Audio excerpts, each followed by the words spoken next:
He had been injured. He had been injured in Vietnam. He had taken a job flying in Egypt. He lived with his family lived in Frankfurt in Germany, and he would spend a month or two flying to the oil rigs and back. But the horrific things that he saw just was amazing. And actually, he softened up because he was only supposed to take me to certain areas to take photographs from the air that were clean.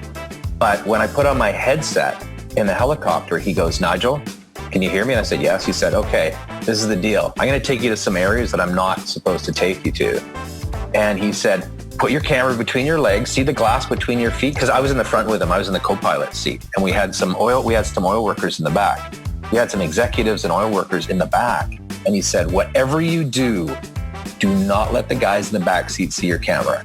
And I'm like, "Well, why?" He goes, "Because if they do, we could both be arrested, thrown in jail for spying." And I was like, "Oh my God." So he said, so we flew across from here over to the Sinai Peninsula, which is like a big triangle, like a big wedge, right? It's a big triangle. And we flew up the west side of the Sinai. And he said, "Okay, get your camera ready." And I did. And I had it between my legs. And then I looked ahead and I saw pipeline after pipeline after pipeline that were ruptured and oil flowing into the Red Sea. And we landed and we stopped. We let all these guys out and we took off again. And there was nobody in the back this time. And then we flew further up and I took photographs. And then we flew back over to the other side back towards Egypt, on the other side of Egypt. And we flew out into the desert and there was a massive lake. And I thought, well, there's no lakes out here. And he goes, "Just take photographs." And I did. And it was a pipeline that had ruptured 4 or 5 months ago and they just hadn't done anything about it. This is the Play Your Position podcast, where we huddle up, call the plays, and inspire you to run your ball into the end zone. Are you ready to score more game-winning touchdowns in your life, business, and career? Then listen up, because it's game time, baby. Now, here's your host, Mary Lou Kayser. Hello, Team PYP. Mary Lou Kayser here. Welcome to another episode of the Play Your Position podcast, where we talk to amazing people who teach us how to show up, be more of ourselves, and win at this game called life. My guest today, his name is Nigel Bennett. Nigel, are you ready for kickoff? I'm so stoked, Mary Lou. Yeah, I'm ready to go. Well, I am stoked too, because you are a kindred adventurous spirit. And I know there are people listening today who either are pining to take their next adventure or just want to get into that rhythm of the adventures you've had. So let me share a few things that I know about you, and then we'll get into the conversation. I love this lead into, in a very uncertain world, entrepreneurs like Nigel Bennett are our best hope for the future. At a young age, Nigel was shocked to witness firsthand the real impact of oil spills on our natural world. After almost being shot down by FARC guerrillas on the Venezuela-Colombia border and being forced to escape Egypt while working for his father's oil spill contingency planning company, he decided to break away and start AquaGuard Spill Response. AquaGuard now provides equipment and services that protect water, the planet's most precious resource, in over 100 countries. His extraordinary journey from dyslexic high school graduate to global entrepreneur, adventurer, and philanthropist has much to teach us about responsibility, freedom, and the bravery that surfaces in moments when everything is on the line. Nigel has written a book called Take That Leap, Risking It All for What Really Matters. And in that book, he gives us a peek inside his head as he negotiates deals with the big boys and wrestles with the myths surrounding work-life balance and being an entrepreneur. Nigel has built homes for the homeless with his wife and children and discovered his big why with the indigenous people of the Amazon. And Nigel, there's so much more about you, but I want you to tell us those stories. So officially, welcome to the show. Thanks, Mary Lou. I'm so excited to be here. And just hearing the playback there, it's been quite a journey. I think something in life is we all need to step back and reflect on the past. And when you read that, it kind of shocks me, actually. It is interesting. You and I were in the pre-chat talking about the fact that we have both chosen to pursue adventures in our lives. And I would love for you to take us down onto your playing field, Nigel, the playing field that only you can play on, and give us a deeper sense of who are you? What do you think has propelled you to pursue all the adventures you've had, and now doing the work that you do as an entrepreneur, helping to preserve our most precious resource, water? Yeah. Actually, I just want to first say that I listened to your podcast last night with Entrepreneur on Fire. And there was a quote that you quoted in that really meant a lot to me, my book, and everything that my life is about. And it was the one about the boy standing at a massive chasm that you mentioned. Remember that one? And at the end, he took a long time to think about jumping over it. And then he stepped back and he leaped, and he took that leap of faith, and he jumped and he made it. And the thing that you said at the end is that it's not as wide as you think. Right. And that really resonated with me, and everything that, my life, my book, everything has been about. And then another little nugget that you put out there that really hit me was when you got stuck on the gravel bar. You were, I don't know if your listeners know that you were a whitewater rafting guide in Alaska, which is phenomenal. And you got stuck on a gravel bar, and then you have a whole story about that. So they can listen to that later. But that really gripped me. But for myself, my part in the world now is much more different than it was, say, 15, 20 years ago. In 2012, with the help of a coach, I was able to set my business up to pretty much run without me. I'm now able to, what I've been doing for the past 7 or 8 years is I've been leveraging my platform of 30 years to do what I think is what really, really matters in the world. So it's been a long road. And I know you mentioned some of the stories, little clips of the stories there. But when I graduated from high school in 1980, like 40 years ago this year. Wow, yeah. 2020. I was the next day, my father had a ticket on my pillow for Venezuela. And I flew down to Venezuela. He had a contract down there to map the coastline for environmental sensitivities. So I found myself in Venezuela at like 18 years old, flying in a helicopter over Lake Maracaibo, hanging out, barely strapped on, taking photographs of the lake and the indigenous people, indigenous tribes at the very bottom of the lake, living on sticks and stilts on little huts, the way they had for millennia. And as we flew up the west side of the lake, we were hailed, and there were a few flashes from the jungle. We were hailed by the FARC guerrillas, who are still operating there 40 years later today, on the Colombian-Venezuela border, hailing us to get out of the areas that are going to shoot us down. So it was a rude awakening from high school to that. But for the next 10 years, I worked in 9 or 10 different countries, from Venezuela, Brazil, Indonesia, Egypt. And I was forced to escape, actually, from Egypt. My father got thrown in jail in Egypt, and I had to escape out of the country. So that's a whole chapter of my book there. And what I realized is I had worked in these 9 or 10 different countries for 10 years, and I really wanted to do my own thing. So I broke off my father's business for certain reasons. I can go into that. For our ethics clashed a little bit, so I needed to get away, and I set up a company called AquaGuard Spill Response, which was to provide oil spill response equipment to the clients I'd been working with in all these countries that had massive oil spills every day that the world never saw. Wow. Yeah. So that was the beginning. And yeah, for years and years and years, I traveled, and I spent so much time in these different countries and saw things that people just do not see. And I remember I was in Egypt one day, and I was doing a survey, and I ended up in this place called Ras Garib, which is about 3-4 hours drive south down an old dirt road from Suez. And minefields are still alive on the side of the road there from the 6-Day War with Israel back in the 60s, I think it was. And I stepped out of this helicopter base, and this big, large American fellow waddled up with a limp, and he said to me, I know what you're trying to do. I know why you're here. I know what you're trying to do. But do you really think people in Cairo and the rest of the world really care? They can't even feed themselves. And I thought, I know what I'm here for. I know what I can do. And he was trying to tell me that there's no way I was going to make a difference. And I was a young guy. I was a young kid in my early 20s, and I thought, I can make a difference. I know I can make a difference. And so I've lived my life with that resonating in my head my whole life. So now, so many, say 40 years later, whatever it is, I've been very fortunate with a lot of hard work to be able to set up my business to run without me, pretty much. I go one day a week, and I focus on things that really matter to me and my family, and that's giving of ourselves and giving back and helping make a difference. So that's kind of where I am in the world now. So my business is one thing, but what I'm working on now is much bigger than my business and much bigger than me, actually. Mm-hmm. And I'm having a heck of a lot of fun doing it. I'm having so much fun. Important.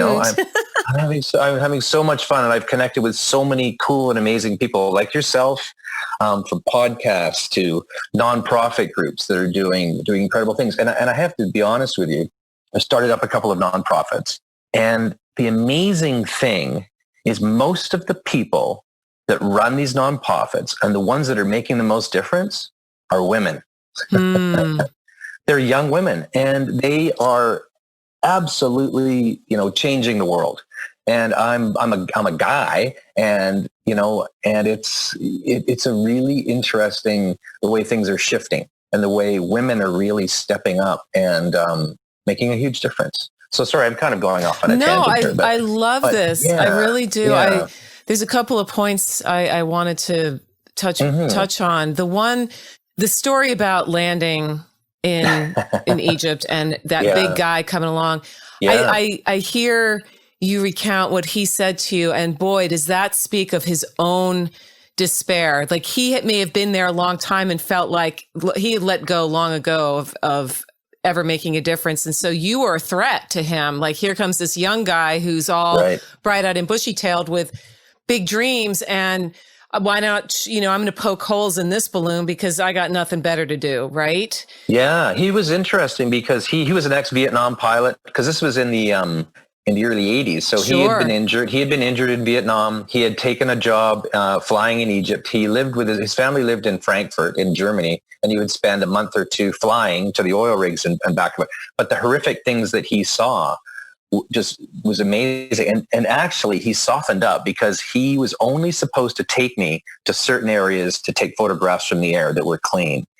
But when I put on my headset in the helicopter, he goes, "Nigel, can you hear me?" And I said, "Yes." He said, "Okay, this is the deal. I'm going to take you to some areas that I'm not supposed to take you to." And he said, "Put your camera between your legs, see the glass between your feet." Because I was in the front with him. I was in the co-pilot seat. Sure. And we had some oil workers in the back. We had some executives and oil workers in the back. And he said, "Whatever you do not let the guys in the back seat see your camera." And I'm like, "Well, why?" He goes, "Because if they do, we could both be arrested, thrown in jail for spying." And I was like, "Oh my God." Jeez. So he said, so we flew across from here over to the Sinai Peninsula, which is like a big triangle, like a big wedge, right? It's a big triangle. And we flew up the west side of the Sinai.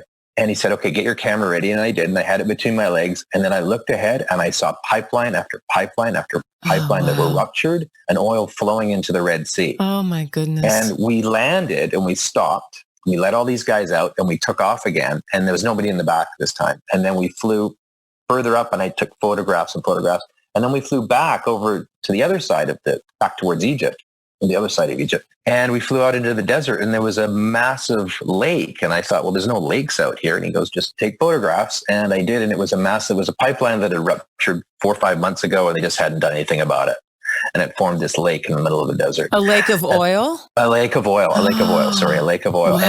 And so that, I've seen that in Egypt. I've seen it in Venezuela. I've seen it in Indonesia. I've seen it in Malaysia. I've seen it in Alaska, because I was involved in the Exxon Valdez in 1989. Sure. And I've seen it, in little areas, even on the coast of British Columbia, and people just don't know about it. Yeah. Yeah. That speaks to an entirely different conversation about how Americans we are so censored to what's going on in the world. And it's ironic because one of our founding beliefs is freedom of speech and all that stuff. And the average American walking around has no idea how much of the world we're not being exposed to. Because if we were, I mean, there would be riots in the streets. I know. It's such our whole economy is dependent upon keeping people in their, in our little bubbles. Yeah. And I think that as we move deeper into the 21st century, some of those bubbles are going to be popped because, to your point, and I know yes, women are definitely making a dent, but so are young men who are looking around saying, this is just not okay. I don't like what I'm seeing. And there's, for all the negative press that the millennials and the Gen Zers get because of, the internet and their phones, and they just never do anything. I disagree. I see lots of young people who have big dreams. Absolutely. Yeah. I'm actually people ask me, so what do you think about the world? And and I said, I am really positive because the young generation, the youth, my kids, I have kids 25, 23 and a girl 19, and they're peers, and they are so engaged and so switched on to the world these days, way more than we ever were. Yes. I had no idea what was going on. And these guys are so switched on. They have social media, which they can use for good or bad, but a lot of good and getting the message out. I have friends. I was fortunate enough to set up my business to run without me in 2012. And I took my family and we traveled the world for a year. Went to 17 different countries, and we're surfers and scuba divers as well. And we did a lot of things in the water, but what really ticked me off is, say, in Indonesia, in Bali. Everybody hears about Bali, this beautiful place, which there are beautiful areas in Bali. But every time it rained, the ocean would fill with trash. And I'd be on my surfboard trying to paddle into a wave, and I couldn't even catch a wave because all of the junk in my skegs. So my son and I and my daughter, we created a nonprofit called True Beach, which is a movement to help protect the oceans of the world. And we have an app where you can report garbage. And, I was talking to some of my friends, and they go, well, what are you talking about? The beaches of the world aren't polluted. And I said, pardon? And they said, no, when we go to, Mexico, and we go to this resort, I said, yes, the minions come out at midnight and clean the beaches. Mm-hmm. You don't realize that. Mm-hmm. And they go, what? So I said, could you just take a walk half a kilometer down the beach and take some pictures for me? And they did. And they're absolutely blown away. You have trash that's, 2 feet high up on the coast of British Columbia here. I work with cleanup organizations, and they go to remote islands and the trash is 6 feet deep. It's absolutely unbelievable. That is mind-boggling. Yeah. Yeah. But I agree with you. The youth are the ones. I have more coffees and more meetings with the youth these days that want to pick my brain. Mm-hmm. And I'm just overwhelmed, and I'm just absolutely, super positive about, what these guys are doing, are going to be able to do. Yeah. Oh, that's fantastic. Yeah. You just triggered a memory. So when I was in high school, between my senior year and my freshman year of college, I worked at a beach on the South Shore of Long Island. And I worked for the National Park Service of New York. And one of my duties as a lowly park aide was garbage patrol. And so in the middle of the day, I'd have to walk across the really hot sand, stepping and juking and jiving among all the beachgoers that were laying out and playing football and volleyball and everything. And I had to pick up the garbage. And by the end of my shift, if I had the afternoon shift and the beaches had cleared, I was always very disheartened about how much trash, and this was in the 80s as well. So we're talking, things have just, I think, magnified and ballooned. And I know from seeing footage on YouTube videos and also just being tuned into the world's oceans and the plastic problem, and how sea mammals get caught in those rings that hold 6 packs of Coke or whatever together. And it's, we're getting into what's hard for you about being a leader right now, Nigel. I know you can be optimistic, but there's things that you look around and say, ooh, this is hard. Yeah. Well, for me, it's because I've been able to step away and focus on the things that I think are my business was important, but there's so many other things that I feel that are much more important. But for me, I just still think that I'm not doing enough in the world to help. Mm-hmm. And I lay awake at night and I meet with people. I meet, I have shaman friends and all this stuff. Like, cool. I'm not doing enough. I said, my good friend, Jamie, is a shaman. He lives in Peru, but he comes to Vancouver all the time. And I have talks with him and he's like, well, so what's going on? I go, I'm not doing enough. And he goes, give me a break. Like you're doing so much. I said, I just feel like I'm not doing enough.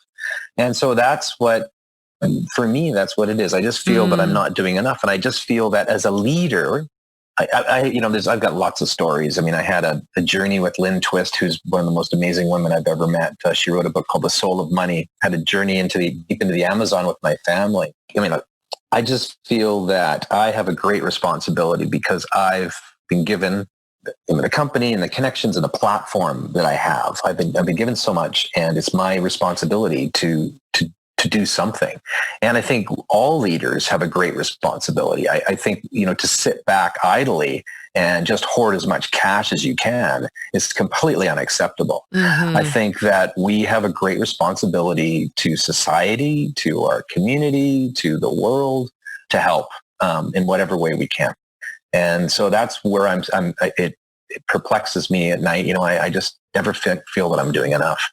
Mm-hmm. That's interesting. I think people who are highly awake, have deep consciousness, right. that is a challenge for those of us who choose to be intentional and deliberate with life, is when you have awareness and you have a consciousness. Yes. And I agree with your friend, is you are already doing plenty, but there's, again, the high achievers among us where I was like, no, there's more that I can do. And there's only so much time in the day. And that's right. Tell us about a time, Nigel, when things did not go according to plan. This is the part of the show I call Move the Chains. When you found yourself playing out of position, you perhaps were metaphorically sacked, intercepted, or you fumbled the ball. What happened? And then how did you recover? Well, there's a bit of a spin on this. As an entrepreneur, I joined the entrepreneurs. I was dragged in kicking and screaming into the entrepreneurs organization. It was YEO, Young Entrepreneurs Organization. It changed to EO because we all got older. And there's YPO and all these other things. So I've been a member of this for years and years and years. But one of the key books that we all read in our Bible in the Entrepreneurs Organization back in the old days was The E-Myth by Michael Gerber. Mm-hmm. And that was all, build your business as big as you can, set up the systems, and then unload your business for a big bag of cash, right? And so that happened to me. I was lured in by a large competitor out of the UK by a big bag of cash to sell my business. And, I had a really hard time with that. I had a really hard time. So what am I going to do now? I'm going to go sell T-shirts on the beach. I didn't know what to do.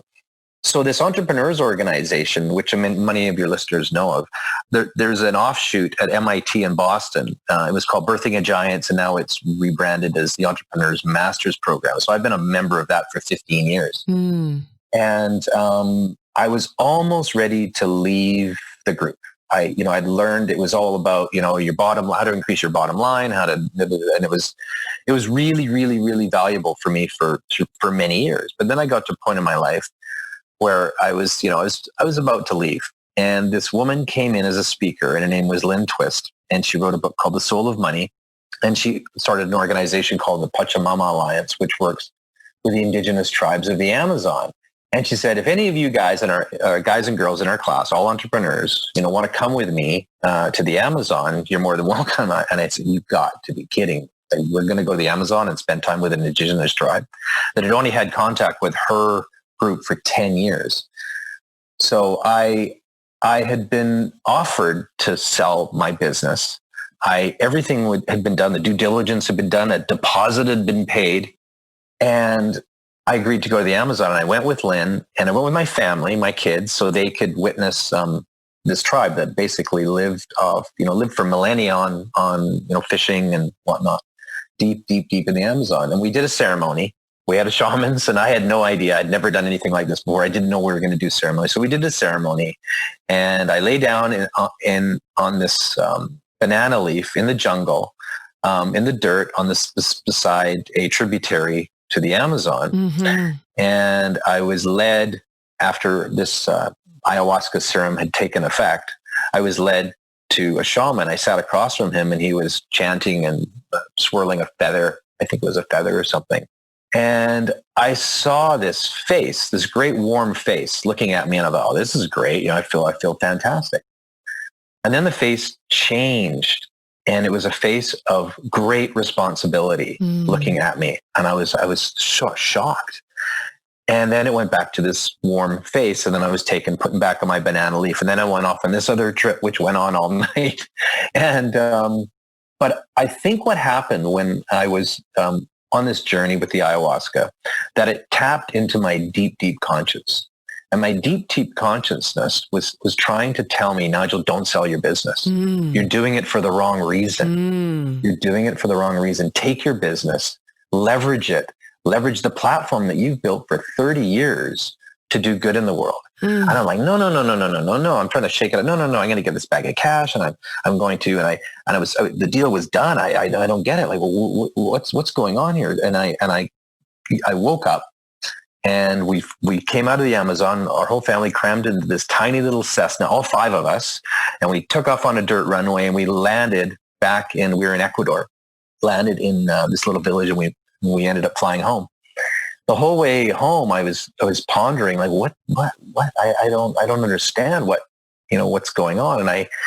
But I realized that, you know what? I need to keep the business. I need to keep the business. I need to leverage my business and all the contacts that I have to do good. I need to resist this big bag of cash. So I flew to London, took the business off the table, came back, bought out my business partner of 30 years, and then brought another guy up from underneath that had been running my business for me pretty much anyway, and brought him in as a partner. And then I stepped away from the business as much as I could. And I took my family on this 1 year. So I was hit over the head by this. It's every entrepreneur's dream. You know, every entrepreneur, I won the lotto. I was going to get a big bag of cash. And then I went and I got smacked really hard, my conscience, I believe, in the Amazon. And I really considered that, no, this is what I have to do. So I don't know if that answers your question, but that was a huge turning point in my life. That's an amazing story. I guess I got sacked. It got intercepted. All right. Mm-hmm. Everything got, I kind of fumbling the ball in the Amazon, and then boom, here I am now. That was 2012 or 2019, almost 2020. And it was the best decision I've ever made in my life. Gosh, that is one of those pivotal moments. And what a great story. So I got to ask, so when you were doing you drank that drink that causes ayahuasca? It's a vine. Yeah, it's 2 vines that come together. Yeah. I've heard stories about that with, my kids did it too, actually. My boys, my daughter was 10 years old. She didn't do it, but my boys were probably 15 and 17. Oh my gosh. And I don't know what we were thinking, but we, Did your wife? I was like, my wife did too. Yeah, she had a really bad reaction, but yeah, we all did. And I guess, we've always raised our kids. We wanted to raise our kids as global citizens and just have them experience everything. This was pushing the limit. Yeah, it's incredible. Really pushing the limit. And, but it was, while in Rome, they've been doing it with their kids in the jungles since they were 10 years old. Right. So it's a common thing with the indigenous tribes. Absolutely. So but the reactions that they had were not like what my wife and I had. Uh-huh. They say that the more baggage we have, the more it gets released. Yeah. And boy, was it ever getting released. I'll tell you that you went deep in there. Yeah. It's halftime here at the Play Your Position podcast, and we've got ourselves a great game. While you're up grabbing another snack and topping off your favorite beverage, make sure to subscribe to the show so you never miss another play. PYP is available on Apple Podcasts, Spotify, and wherever great podcasts can be found. Now, let's get back to the game. Again, I go back to, this culture that I grew up in, America, and how it has had, in terms of a global footprint, very young. I mean, you compare America to so many other countries, and as we are today, I'm talking about not the America before the Pilgrims arrived. I mean, that was here for millennia as well. It's just the way that this construct known as America is really very young in a global sense. And so to hear stories about interacting with a culture that has been doing things a certain way with their young people as part of traditions, I mean, that's something that we just don't have. We just don't have that here in North America. We do not. We don't. We do not. No. I mean, it seems like the rite of passage now for young people is going to a party and getting completely shit-faced. I know. And then it's like, okay, they're either going to say, I don't like that, or they're going to fall into that dark path of binging and then possibly addiction. And my two boys, it's funny that you say that, because my two boys, Dylan and Devin, when they were 16 and 18 or something like that, they were invited by Jamie, our shaman friend, to go to Peru with 12 other youth of that same age. And it was it was a rites of passage ceremony that they were doing for 2 weeks in Peru, all over Peru. And they did it was like going to Outward Bound. Right. But Outward Bound physical, but also a spiritual side of it too. And they came back completely awake, changed, and it was absolutely incredible. We just don't do that here. I mean, the indigenous cultures still do it, as far as I know, in North America, but we don't. And I think it's paramount in society. I've been learning a lot in the past. Since I met Lynn Twist in 2010 at MIT, my life has totally changed. I was the business guy. It was, take, and build as much and hoard as much as I can. And then everything changed. Yeah. Everything changed. And I'm a newbie to it. It's only, it's 9 years ago. But I've had the most fun in my life in the past 9 years with my family. We're so tight. My kids and I, we have a lot, like they're buddies. Like we ski together, we surf together, we do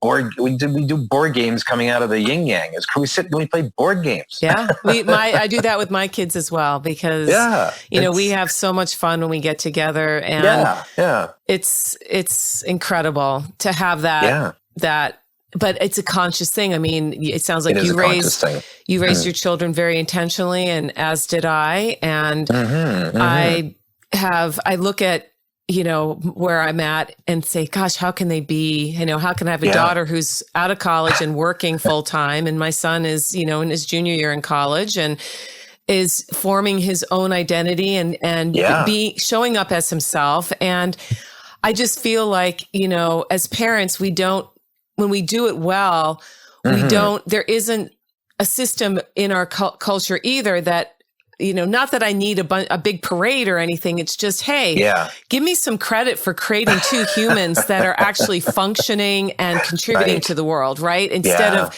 but again, the economy is so tied to misery. That's the sad thing. And consumerism and all that. It's just crazy. It's absolutely crazy. My daughter, she's 19, and she said last year, I want to become a ski instructor. I'm like, okay. So she went out, got her ski instructor certificate, and she says, but I want to go teach skiing in Japan. I'm like, what? She goes, yeah. So she applied. She did a Skype interview with a Japanese company, and she left on.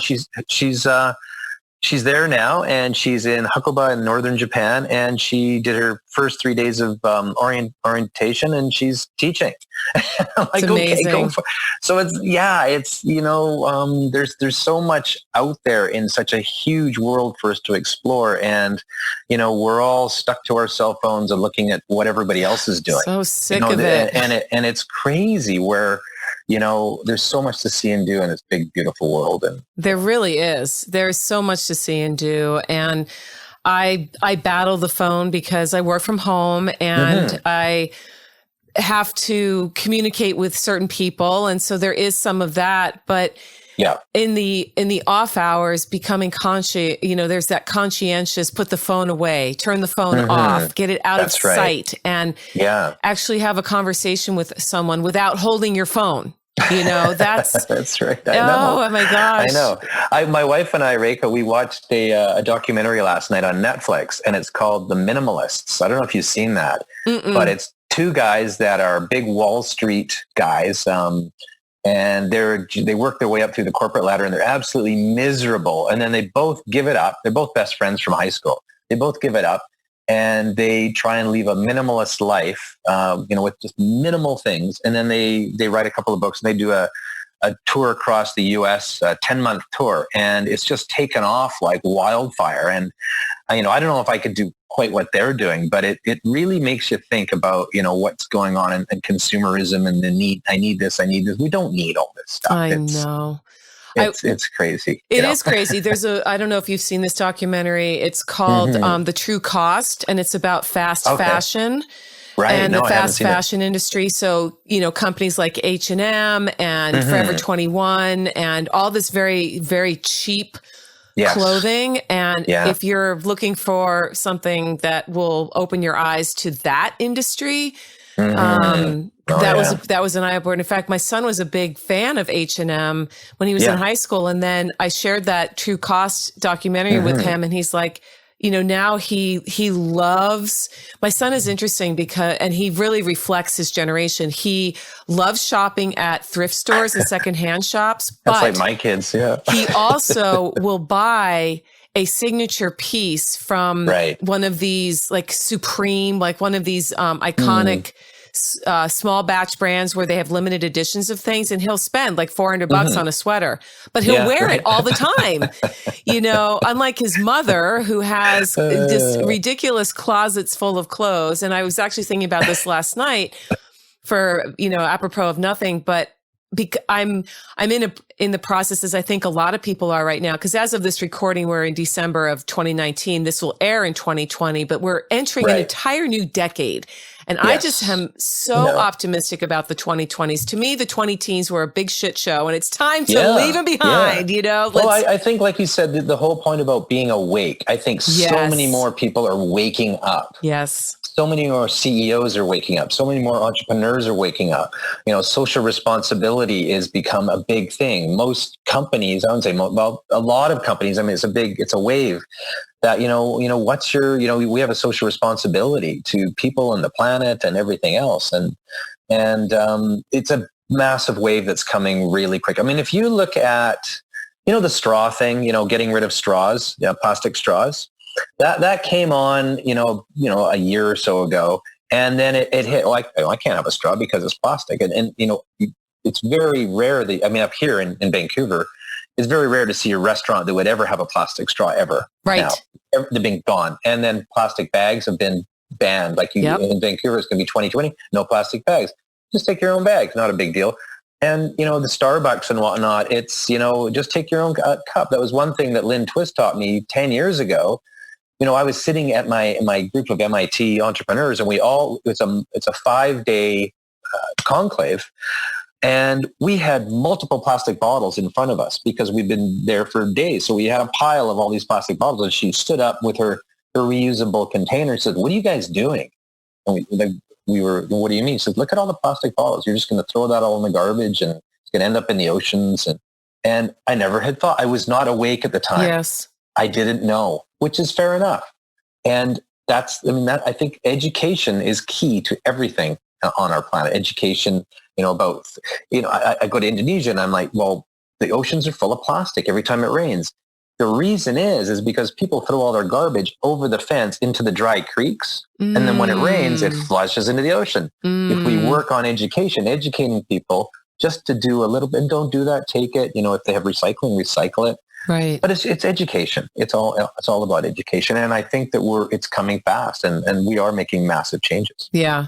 And it's amplified because of technology. Social media is making people aware in a way that there never was awareness before. So we're seeing the shelf life of these kinds of campaigns, whereas maybe a decade ago would have taken 5 years, now can be done in 2.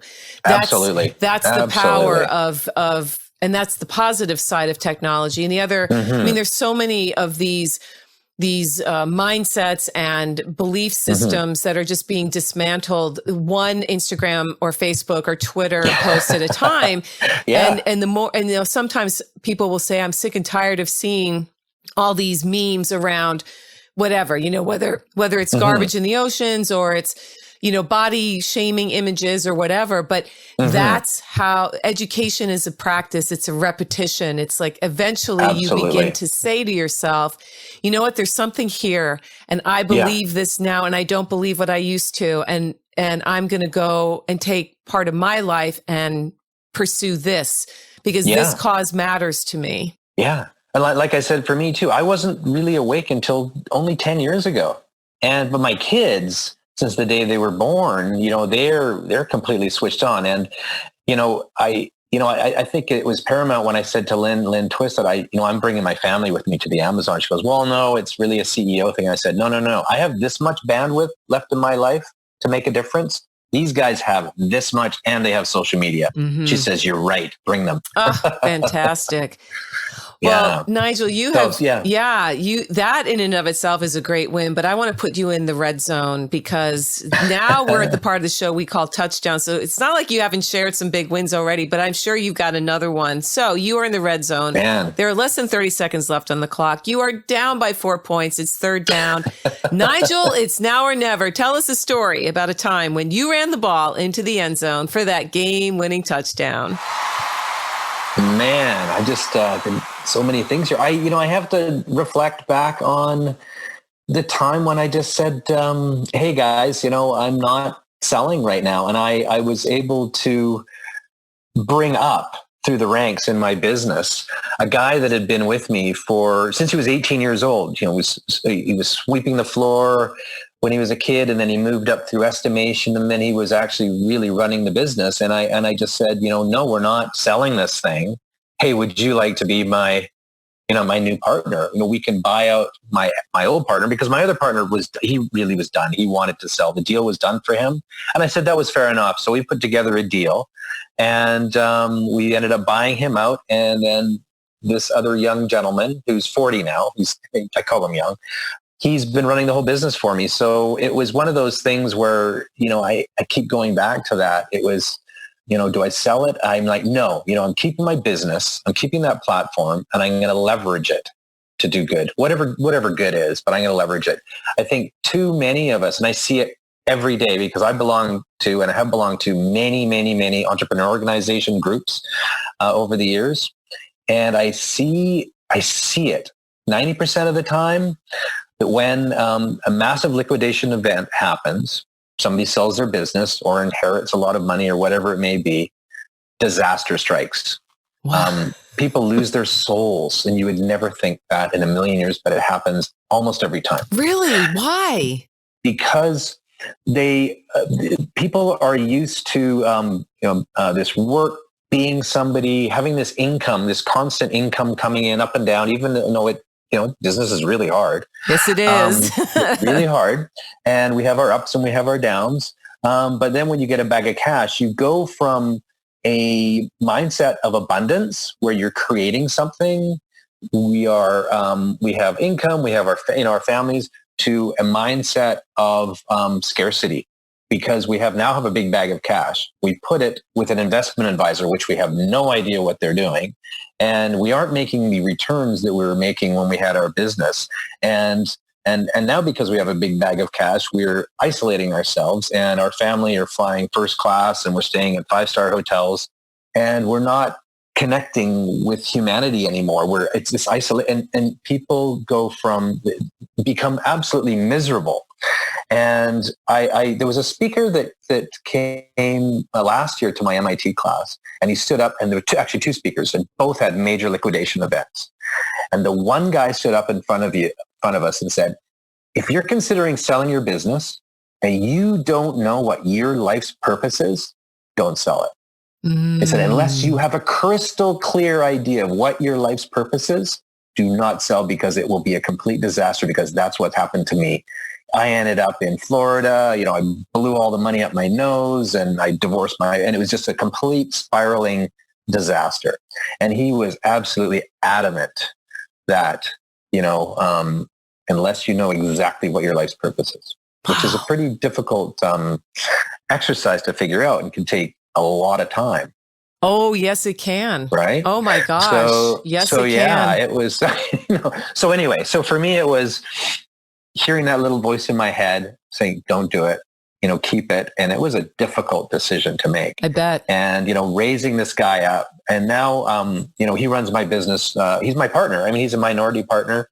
I'm still a majority partner in the company, but he runs it. And I check in, once a week, and I'm involved in all these other things that I started. I have this True Beach movement. True Beach. I have a thing where we work with dyslexic and ADD kids, because I'm dyslexic and I'm ADD, and it's called giftadd.com, Nice. where we're dispelling the myth that dyslexia and ADD are a curse. They're actually not a curse. They're a gift. They're a gift. They're a gift. And 80% of entrepreneurs that I've met either have ADD or dyslexia or both, and are extremely successful people. And that's our gift. And we're able to surround ourselves with people that are much more intelligent or whatever than us. But yeah, it's one. And so, yeah. Anyway, that's amazing. I started rambling on there. No, Yeah. I love it because you're sharing the truth. I know that there's a romanticized notion around the whole build your company to sell it and then sail off into the sunset. You are not the first. You're not the first person. I spoke recently or earlier this fall with a gentleman named Robert Glazer, and I know Robert. Yeah, he was actually a speaker at my class in MIT this year. Fabulous. Yeah. So Robert, Robert's show will be airing soon, but it was so fascinating because he had a very similar story about people he's run into, because he runs in those circles too, who sold their company, and then it all went up their nose, and their entire social and family infrastructure fell apart, and they found themselves alone and miserable. Yeah, and it's the exact opposite of what is sold to people in the like the whole Shark Tank ethos of blah blah blah. But you know what? Shark Tank is there just to serve Shark Tank. Let's be honest, folks. I mean, exactly. It is. Yeah, they need to keep that frenzy, that feeding frenzy going. So the eyeballs are on the show, and the ad spend keeps coming in, and all those guys can just be they've drunk their own Kool-Aid. I've watched them change over the years, because in the beginning, when it first came out in the early teens, it was this novel idea, and you can see, they genuinely were interested in all these things, and then they got burned by people who didn't fulfill what they were supposed to do. And now they're at the point where they're so arrogant and snooty about, I do that. And it's like, really, guys? Look at yourself. Yeah. I know. Playback. I know. It's unbelievable. And I really do think that, we have been given a gift, and we do have a great responsibility. We do. And I get more joy in my life of giving of myself and giving of my family together. We do a lot of stuff together, my kids and we do a lot of things together, giving. And I don't think there's anything, for me anyway, that I get more joy out of than giving and helping. And as a family, there's nothing more powerful than that for me.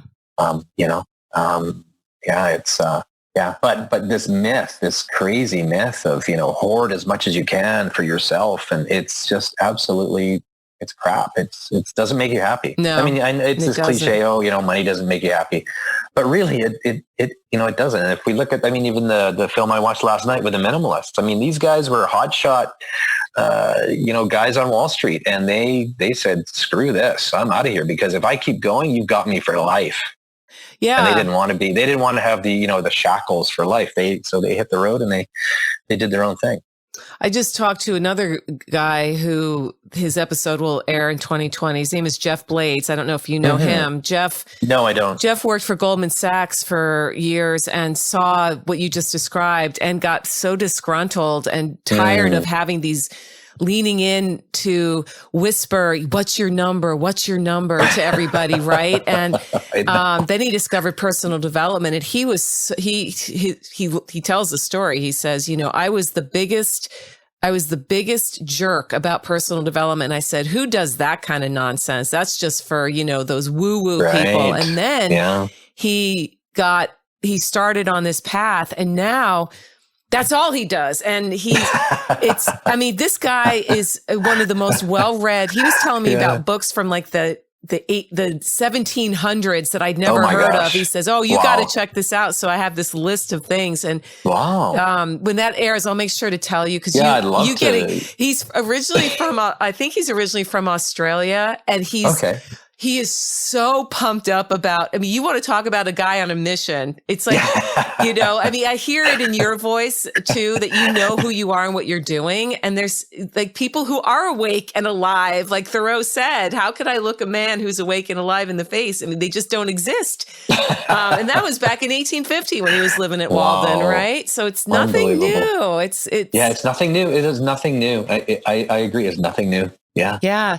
So as we, wind things down today, Nigel, I'll always like to ask my guests to leave listeners 1 to 3 key offensive strategies straight out of your leadership playbook that they could implement right away to make forward progress in their work and life. What could you recommend? Wow, I have a bunch of stuff. I have more than 3, but I think, for me, my number one thing out of everything is never sacrifice your family for a business crisis.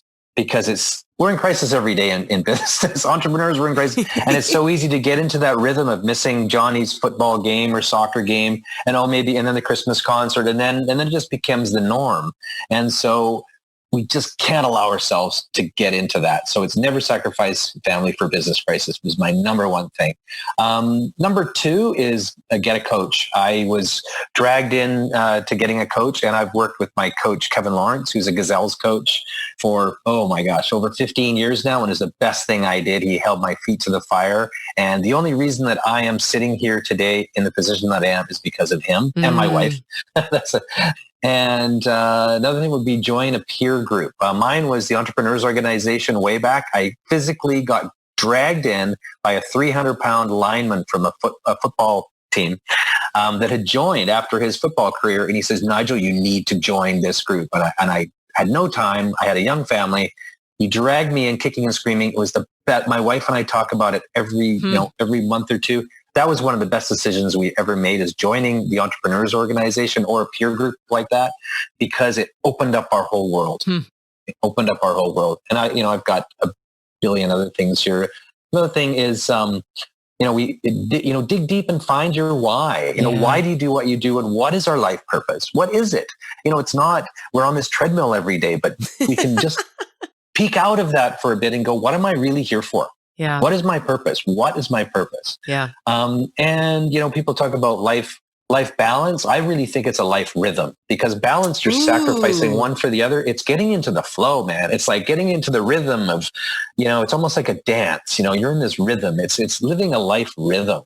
Oh, that plays so beautifully into my whole gravel bar experience. Seriously, I just came out of a 2.5-day women's leadership retreat that I put on. It was my baby. It was my first one, my inaugural thing. And we did it up in the Columbia Gorge at a beautiful resort called Skamania Lodge in the heart of Chinook tribal country. Just unbelievably sacred and gorgeous and wonderful. And one of the activities that I take us through is what I used to do when I taught high school years and years ago, at a different iteration of my life. And it's this, the sun shadow mandala, where we look at the bright, the light of that's Jungian psychology, is we have the sun and we have the shadow side, right? But it also plays into a lot of just indigenous cultures from all over the world. If you look at myths, all myths have sun elements and shadow elements, and the two, it's the whole yin yang. It's all of that duality. And so the river, I was sharing with the participants how I have felt recently, I've been stuck on another gravel bar. And that is one of my symbols of my life, is I've had times where I'm flowing in the great current of this amazing river of my life. And then there's times when I'm just kind of not paying attention, and I come around a bend like I did that night in Alaska, and I get sucked onto a gravel bar and I can't get off, you know? Yeah. So I love that. It's not life balance, it's life rhythm. Beautiful. I'm stealing that. Yeah, no problem. I love that, It's all Nigel. yours. Well, for people that want to connect with you, where do you hang out online? You can get go to my website. It's www.nigel Bennett BENNETT.com. Wonderful. Yeah. And I guess I'll throw a couple other things into. So if any of your listeners are heading away for spring break or whatnot, and you go to a beach and you see some trash and garbage and feel like, oh man, this isn't right. You can download our app, which is a True Beach. It's on for iPhone. It's True Beach, TRUBEACH, and take a photograph and do a review of the beach, because what we're trying to do is just create awareness and hopefully change. I love that. Yeah. And for our dyslexic, anybody with a dyslexic child or husband or wife, giftadd.com for sharing stories about the benefits and the gift of ADD dyslexia. Ah, beautiful. So team, you know that these links to the app, to Nigel's website, to the Gift ADD, they'll be on his show notes page at pyppodcast.com. They'll also be right there if you're listening on your smartphone in the show notes page. You can just poke them and it'll take you where you need to go. And as always, I encourage you to get into the world of these amazing people that share their incredible stories with us here at the Play Your Position podcast. We, as a community, a growing community now, over as of this airing, will be close to 250 episodes strong. That's a lot of good in the world. And I invite you to get involved somehow. Find your why, as Nigel said. Find your mission for 2020 and this new decade. Take the time, hire a coach, join a group, go to a retreat, go do a shamanistic thing and have a feather waved in your face. Yeah. I mean, seriously, whatever it takes to wake up and be a better human on a planet that needs us all to be better humans. Oh, Nigel, I have chills. It has been phenomenal. Wow. Thanks, Mary Lou. This is awesome. Wow. I love this. I knew it was going to be a good show. You know what? I did too. And I read that little blurb, and Interview Valet will send the here's the recommended intro. I'm like, I'm not reading that. I'm reading this because this is cool. So I just thank you so much for your time today. It's been an absolute joy. No, thank you so much. Yeah, it's been fabulous. Thanks so much. Hey team, Mary Lou Kayser here. Thanks so much for listening to another episode of the Play Your Position podcast. Be sure to check out the show notes page to connect with me on social media. And while you're at it, leave us a review on iTunes. I read them all and appreciate every single one. Also, if you haven't already grabbed your free leadership playbook on the 11 skills that can make you an exceptional leader, get it today over at pyppodcast.com. You can grab it right under the video on the homepage. See you next time. This podcast was produced by Daniel Romeros. Show notes for this episode can be found over at pyppodcast.com. I'm Mary Lou Kayser. Thanks for listening. Got a great key offensive strategy you like to share? Write to us at coach@pyppodcast.com or on Twitter, use #PYP and let us know how you're running your ball into the end zone for those game-winning touchdowns.